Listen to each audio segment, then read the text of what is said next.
உங்களுடைய செய்திகளை உடனுக்குடன் பார்க்க லைக், சப்ஸ்கிரைப் செய்யுங்கள். நன்றிகள் பல. Rela Hospital organized a 5-kilometer walkathon to raise awareness about lung and heart health, attracting over 500 participants, including doctors and students, in commemoration of World Lung Day and World Heart Day, which fall on September 25th and 29th respectively. Mr. Pavan Kumar Reddy IPS, Deputy Commissioner of Police Tambaram, flagged off the event in the presence of Dr. Ilan Kumaran Kalyamurthy CEO, Dr. Srinath Vijaysekharan Director and Senior Consultant, Institute of Cardiac Sciences, and Dr. Aishwarya Rajkumar, Clinical Lead Transplant Pulmonology, Rela Hospital. September 29 world heart டேவும் உலகம் ஃபுல்லா celebrate பண்றாங்க. So Rela hospital சார்பா ஒரு public awareness campaign இப்போ walkathon பண்றதுக்கு இது ஒரு பப்ளிக் இனிஷியேட்டிவ். இந்த சைட்ல இருக்கிற மக்களுக்கு ஹார்ட் எவ்வளவு முக்கியம், லங்கு எவ்வளவு முக்கியம் அப்படின்னு ஒரு அவேர்னஸ் கிரியேட் பண்றதுக்காக இந்த ப்ரோக்ராம் பண்றோம். இப்ப இந்தியாவில் எடுத்துக்கணும்னா ஒரு 100 மக்கள் இறந்தாங்கன்னா வருஷத்துக்கு அதுல 25க்கு மேல இறக்குறது ஹார்ட் டிசீஸ்னால. ஹார்ட் டிசீஸ் தான் லீடிங் காஸ் ஆஃப் டெத் இந்தியாவில் பாத்தீங்கன்னா. இது ஆண்களுக்கு மட்டும் கிடையாது, பெண்களுக்குமே பிரஸ்ட் கேன்சரை விட ஹார்ட் டிசீஸ்னால இறக்கிறதுக்கான பாசிபிலிட்டிஸ் ரொம்ப அதிகம். ஸோ அதுக்கு 2 விஷயம் பண்ணணும். ஒன்று ஹார்ட் டிசீஸ் வரதை எப்படி தடுக்கணும்னு பார்க்கணும். அதுக்கப்புறம் தப்பி தவறி ஹார்ட் டிசீஸ் வந்தா அதை எப்படி ட்ரீட் பண்ணணும்னு பார்க்கணும். 2 விஷயம் பார்க்கணும். இப்ப இன்னைக்கு நாங்க என்ன பண்றோம் அப்படின்னு கேட்டீங்கன்னா, இந்த வாக்குத்தானால இன்னொரு ஒரு அவேர்னஸ் கொடுக்க போறோம். அதுக்கப்புறம் 29 அன்னைக்கு செப்டம்பர் 29 அன்னைக்கு ஒரு free camp, heart and lung free camp, echo ECG doctor consultation எல்லாமே ஃப்ரீயா பண்ண போறோம். அதுல அதிகபட்சமான மக்கள் பயனடைவாங்க அப்படின்னு எதிர்பார்க்கிறோம். இங்க என்னோட டாக்டர்ஸ் இருக்காங்க. பவன் சார் வந்திருக்காரு ஆக்சுவலா, Tambaram police commissioner. And we have lung doctors and heart doctors, Dr. Aishwarya, pulmonologist, Dr. Ashok, Dr. Naren, and we have Dr. Senthil and Dr. Venkat. எல்லாமே ஹார்ட் அண்ட் டாக்டர்ஸ். நீங்க இன்னைக்கு வந்ததுக்கு ரொம்ப சந்தோஷம். இந்த வாக்கத்தான் ஒரு நுரையீரல் அண்ட் ஹார்ட்டோட அவேர்னஸ்க்காக நடத்துறோம். நுரையீரல்ன்ற ஆர்கன் பார்த்தீங்கன்னா ரொம்ப சிம்பிளான ஒரு ஆர்கன். அதோட இம்பார்ட்டன்ஸ் எவ்வளோ முக்கியம் அப்படிங்கிறது கோவிட் டைம்ல நம்ம பார்த்துருப்போம். இந்த ஆர்கன் ஆக்சிஜனை மற்ற உடம்புல இருக்கிற மற்ற பார்ட்ஸ் இதுதான் இந்த ஆர்கனோட வேலையே. இது சிம்பிள் ஆர்கன் ஏன்னு சொன்னா, இதை நம்மளா எதுவும் எடுத்துக்காம இருந்தாலே இந்த ஆர்கன் ரொம்ப நல்லா இருக்கும். ஸோ அஃப்கோர்ஸ் ஸ்மோக்கிங் எல்லாருமே அவாய்ட் பண்ணணும். ஒரு வருஷமா நிறைய பாசிவ் ஸ்மோக்கிங் பத்தி நிறைய ஆர்டிகல்ஸ் வந்துட்டு இருக்கு. ஏன்னா பாசிவ் ஸ்மோக்கர் அப்படின்னா நீங்க ஸ்மோக் பண்றப்ப சுத்தி இருக்கிறவங்களும் ஸ்மோக்னால அஃபெக்ட் ஆவாங்க. 30% ஒரு ஸ்மோக்கருக்கு என்ன ப்ராப்ளம்லாம் வருமோ அது பாசிவ் ஸ்மோக்கர்ஸ்க்கும் வரும் அப்படின்னு ரிப்போர்ட்ஸ் இருக்கு. அண்ட் இந்த வருஷம் எஸ்பெஷலா ஃப்ளூ பத்தி நம்ம சென்னை கார்பரேஷன் கூட ரிலீஸ் பண்ணியிருந்தாங்க. இந்த வருஷத்தோட ஃப்ளூ ரொம்ப இன்டென்சிவா இருக்கு அப்படின்னு. ஸோ ஃப்ளூ இன்ஃபெக்ஷன் இந்த வருஷம் ஸ்ட்ராங்கான ஸ்ட்ரெயினாக இருக்கு. அதனால சோஷியல் டிஸ்டன்சிங், ஒரு மினிமல் கோல்ட் அண்ட் காஃப் எல்லாம் நீங்களே மருந்து எடுத்துக்காம உடனே ஹாஸ்பிட்டலில் காமிச்சிக்கிறது. அண்ட் ஃப்ளூ வேக்சினேஷன்ஸ் ரொம்ப ஸ்ட்ரெஸ் பண்ணி சொல்றது ஃப்ளூ வேக்சினேஷன்ஸ். இது ஃப்ளூ இன்ஃபெக்ஷன்ஸை ப்ரிவென்ட் பண்ணும், அதோட சிவியரிட்டியை ப்ரிவென்ட் பண்ணும். யூஸ்வலாக ஃப்ளூ காமன் கோல்ட் அந்த மாதிரி தான் வரும். பட் இந்த வாட்டி பேஷண்ட்ஸ்க்கு ஆக்சிஜன் வைக்கிற அளவுக்கு, சில பேஷண்ட்ஸ் வென்டிலேட்டர்ல வைக்கிற அளவுக்கு கூட சிக்கா இருக்காங்க. So flu vaccinations must. Lung ஹெல்த்தை மெயின்டைன் பண்ணணும்னா சிம்பிளா பிராணாயம், யோகா, டஸ்ட் அண்ட் பொல்யூஷன்ஸை அவாய்ட் பண்றது, வீட்டில் ஸ்மோக் பண்ணக்கூடாது அண்ட் ஸ்மோக்கே பண்ணாமல் இருக்கிறது ரொம்ப ரொம்ப நல்லது. எங்ககிட்ட ஸ்மோக்கிங் செசேஷன் கிளினிக்ஸ் இருக்கு. ஸோ யாருக்காவது ஸ்மோக் விடணும் அப்படின்ற இன்டென்ஷன் இருந்தால் நாங்கள் ஒரு ஸ்ட்ரக்சர்ட் ப்ரோக்ராம் வச்சிருக்கோம். எந்த ஹேசலும் இல்லாம நீங்க சீக்கிரமா ஸ்மோக்கிங் விடுறதுக்கும் அது ஹெல்ப்ஃபுல்லா இருக்கும். Thank you. Heart attack and heart ப்ராப்ளத்தோட அவேர்னஸ் ரொம்ப இம்பார்ட்டன்ட். ஒரு 4 பேர்ல ஒருத்தர் ஹார்ட் அட்டாக்காலேயே இறந்துடுறாங்க. இப்போ ஹாஸ்பிட்டலும் பார்த்தீங்கன்னா ஒரு 300 பெட் இருக்க ஹாஸ்பிட்டல் 50லேருந்து 100 பெட் ஹார்ட் பேஷண்ட்ஸாலேயே ஆக்குபை ஆகுது. அந்த ஹார்ட் அட்டாக்லேருந்து ஆஞ்சியோகிராம், ஆஞ்சியோபிளாஸ்டியில் பைபாஸ் ஏற்படுறவங்களுடைய எண்ணிக்கையும் ரொம்ப அதிகரிச்சுட்டே போயிட்டு இருக்கு. அது குறிப்பாக ரொம்ப முதியவர்கள் மட்டும் இல்லை, சின்ன வயசுல இருக்கிறவங்களே 30-40 வயசுல இருக்கிறவங்களே ஹார்ட் அட்டாக் சமீப காலத்தில் ரொம்ப ஜாஸ்தி ஆகிட்டே இருக்கு.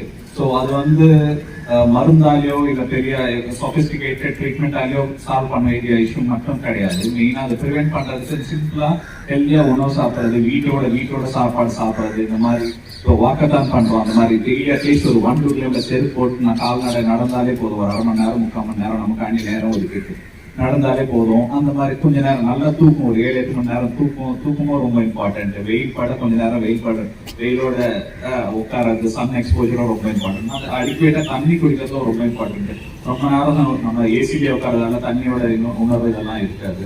ஸோ அடிக்கேட்டாக ஹைட்ரேட் பண்ணிக்கிறதும் ரொம்ப இம்பார்ட்டன்ட். இந்த மாதிரி சிம்பிளான basic requirements, basic necessities for health உடம்புக்கு நம்ம அடிக்கேட்டாக ப்ராப்பராக பார்த்துக்கிட்டாலே நிறைய பிரச்சனைகள் நமக்கு விடுதலை கிடைக்கும். குறிப்பாக heart attack and heart related problems நம்ம வராமல் தடுக்கிறது ரொம்ப ஹெல்ப்ஃபுல்லாக இருக்கும்.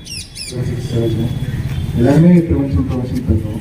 எப்படி ப்ரிவென்ட் பண்ணணும் வரதுக்கு முன்னாடினா, டாக்டர் சொன்ன மாதிரி எவ்ரி டே காலைல 1 hour brisk walking 1 hour போகணும். And food makes a big difference. Like moderation, food everything moderation போடணும். கொஞ்சம் லைஃப் ஸ்டைல் மாடிஃபிகேஷன், இது 3 வராமல் ப்ரிவென்ட் பண்ணலாம். வந்துச்சுன்னா எப்படி ப்ரிவென்ட் பண்ணுறதுன்னா, நாங்கள் ஸ்க்ரீனிங் கேம்ப் பண்ணுறதுன்னு அதில் உங்களோட ஹார்ட் எப்படி இருக்குது அப்படின்றத ஸ்க்ரீன் பண்ணிக்கலாம். அண்ட் வந்துச்சுன்னா எப்படி லைக் மெடிக்கல் செக்அப், உங்களோட ஹார்ட்டோட ஃபங்க்ஷன் எப்படி இருக்குது, ஹார்ட்டோட பீட்ஸ் எப்படி இருக்குது, ஒழுங்காக ப்ராப்பராக இருக்கா, அந்த மாதிரி செஞ்சு உங்களோட ஹார்ட் டிசீஸை ப்ரிவென்ட் பண்ணிக்கலாம். தேங்க்யூ.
வணக்கம், நான் டாக்டர் இளங்குமரன், ரேலா ஹாஸ்பிட்டலோட சிஇஓ. இன்றைக்கி எதுக்காக இங்கே இருக்கோன்னா, மக்களுக்காக ஒரு விழிப்புணர்வு வாக்கத்தான் மாதிரி பண்ணுறோம். இன்றைக்கி செப்டம்பர் 25 வந்து வேர்ல்டு லங் டே, 29 வேர்ல்டு ஹார்ட் டே. இப்போ இந்தியாவில் பார்த்தோம்னா 25% மேலே இருக்கிற டெத்து வந்து பார்த்திங்கன்னா ஹார்ட் ப்ராப்ளம்னால வர டெத்து. நிறைய நியூஸ் பார்ப்பீங்க, யங்ஸ்டர்ஸு ஒரு 30 வயசு 35 வயசு காலேஜ் ஸ்டூடெண்ட்ஸு நிறைய பேர் ஹார்ட் அட்டாக்ல சாகுறாங்க. அதுக்கான முக்கியமான காரணம் லைஃப் ஸ்டைல் சரியாக இருக்கிறதில்ல, ஸ்ட்ரெஸ் ஜாஸ்தியாகுது, தூக்கம் சரியாக இல்லை, கெட்ட பழக்கத்தில் மக்கள்லாம் அதிகமாக போகிறாங்க, ஸ்மோக்கிங், ஆல்கஹால், அது மாதிரி. அதே மாதிரி சுகர் வந்தாலும் சரியாக பார்த்துக்கிறது கிடையாது, பிபி வந்தாலும் சரியாக பார்த்துக்கிறது கிடையாது. ஸோ இதுக்கான ஒரு அவேர்னஸ் க்ரியேட் பண்ணுறதுக்கு தான் இன்றைக்கி நாங்கள் வாக்கத்தான் பண்ணுறோம். முதல்ல லைஃப் ஸ்டைலை எப்படி மாடிஃபை பண்ணணும்னு நமக்கு தெரியணும். வெயிட்டை எப்படி குறைக்கணும், டெய்லி ஒரு 45 minutes 1 hour வாக் போகணும். இது மாதிரி விஷயங்கள் குட்டி விஷயங்கள் தான். ஆனால் செலக்டிவாக பண்ணோம்னா நமக்கு கண்டிப்பாக heart disease or heart attack வரதை கண்டிப்பாக குறைக்கலாம். எங்கள் டாக்டர்ஸ், லங் டாக்டர் இருக்காங்க, ஹார்ட் டாக்டர் இருக்காங்க. பவன் சார் தாம்பரத்தோட டெபுட்டி ஹை கமிஷனர் வந்திருக்காரு. லைஃப் ஸ்டைல் மாடிஃபிகேஷன் ஒன்று வந்து ப்ரிவென்ஷனுக்காக. அதுக்கப்புறம் ஹார்ட் ப்ராப்ளம் வந்துச்சுன்னா உடனடியாக ஹாஸ்பிட்டலில் போயிட்டு ரெகுலராக ட்ரீட்மெண்ட் எடுத்தோம்னா கண்டிப்பாக அந்த ப்ராப்ளமும் குறையும். அதே மாதிரி டாக்டர் ஐஸ்வர்யா சொன்னாங்க, லங்குலேயும் பார்த்தீங்கன்னா இப்போ பொல்யூஷன் ஜாஸ்தி ஆகுது, இப்போ ஃப்ளூ சீசனும் ஸ்டார்ட் ஆகிருக்கு.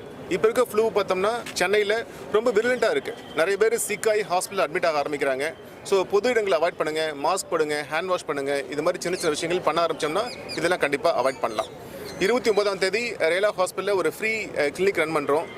ஹார்ட் அண்ட் லங்குக்காக இசிஜி எக்கோலாம் ஃப்ரீயாக பண்ணுறோம். இது வந்து ஒரு அவேர்னஸ் கிரியேட் பண்ணுறதுக்கு தான். மார்க் பண்ணிட்டு வேர்ல்டு ஹார்ட் டேன்னு சொல்லிட்டு செப்பரேட்டாக ஒரு தினத்தை ஒதுக்கி வச்சு செலிப்ரேட் பண்ணுறதே எதுக்குன்னா ஒரு அவேர்னஸ், ஒரு விழிப்புணர்ச்சியை கொடுக்கறதுக்காண்டி தான். ஏன்னா ஹார்ட் அட்டாக் பிரச்சனை வந்து கூடிக்கிட்டே போகுது. சின்ன வயசுலேயே ஒரு 20-30 வயசுலேயே வந்து ஹார்ட் அட்டாக்லாம் அதிகரிச்சுட்டே போகிறதால அது கட்டாயமாக நம்ம சமுதாயமாக ஒரு அவேர்னஸை க்ரியேட் பண்ணிவிட்டு அதை தடுக்க வேண்டிய சூழ்நிலை கண்டிப்பாக இருக்குது. குறிப்பாக நம்ம தமிழ்நாட்டில் அதிகமாக இருக்குது. ஏன்னா நம்ம இந்தியாவிலே பார்த்தீங்கன்னா தமிழ்நாட்டில் தான் ஹார்ட் அட்டாக்கோட ப்ரிவலன்ஸும் ஹார்ட் அட்டாக்கால் இறப்பும் ரொம்ப அதிகரிச்சுட்டே போயிட்டே இருக்குது. இருக்குது. ஸோ அதுக்காண்டி அவேர்னஸ் க்ரியேட் பண்ணுறதுக்காக தான் வேர்ல்ட் ஹார்ட் டே மார்க் பண்ணியிருக்கு. அதோட பார்ட்டாக நம்ம ரேலா ஹாஸ்பிட்டல்லேருந்து நான் இன்னைக்கு வாக்கத்தான் ஈவெண்ட் பண்ணுறோம். அது ஏன் என்னன்னு பார்த்தீங்கன்னா, நடக்கிறதால என்ன பிரயோஜனம், நடக்கிறதால ஹாஸ்பிட்டல்லேருந்து டெய்லி நடக்கிறதால அட்லீஸ்ட் ஜிம் போயிட்டு பெருசாக ஒரு சொஃபிஸ்டிகேட்டட் சப்ஸ்கிரிப்ஷன்லாம் தேவையில்லை, ஹை அண்ட் மசில் எக்ஸசைஸ்லாம் தேவையில்லை. அட்லீஸ்ட் ஒரு நடந்தாலே போதும், டெய்லி ஒரு 1/2 மணி நேரம் 3/4 மணி நேரம் வெயில் பட நடந்தாலே போதும், வீட்டோட சாப்பாடு சாப்பிட்டாலே போதும், ஹார்ட் அட்டாக்லேருந்து இல்லை நிறைய பாதிப்புலேருந்து ஹெல்த் பாதிப்புலேருந்து தவிர்க்கிறதுக்கான ஒரு வாய்ப்பாக இருக்கும். ஸோ இதை அவேர்னஸ் கிரியேட் பண்ணுறதுக்காண்டி தான் நம்ம ஒரு ஈவெண்ட் பண்ணிட்டு இருக்கோம். Good morning all. The doctor said எல்லாமே they should focus mostly on their lifestyle modifications. நம்ம what we are eating and daily basisல everybody is having high stress levels and all. So அதை compensate பண்ணுறதுக்காக morning டைமில் walking and evening டயத்தில் morning டைமில் yoga R evening டயத்தில் going for a walk after food and at the same time what we are eating, everything should be focused on nowadays. அதே மாதிரி if they are having some any health related, if they are feeling any complications or anything, immediately they should consult the doctor so that it can be stopped at the initial levels also. And whatever the event that they are organizing regarding this thing, it should reach many people so that people will get awareness regarding that, and people will follow what doctors are suggesting. And I'd like to appreciate Rela team for organizing this event, and I'm thankful to them for inviting me and making a part of this. Thank you.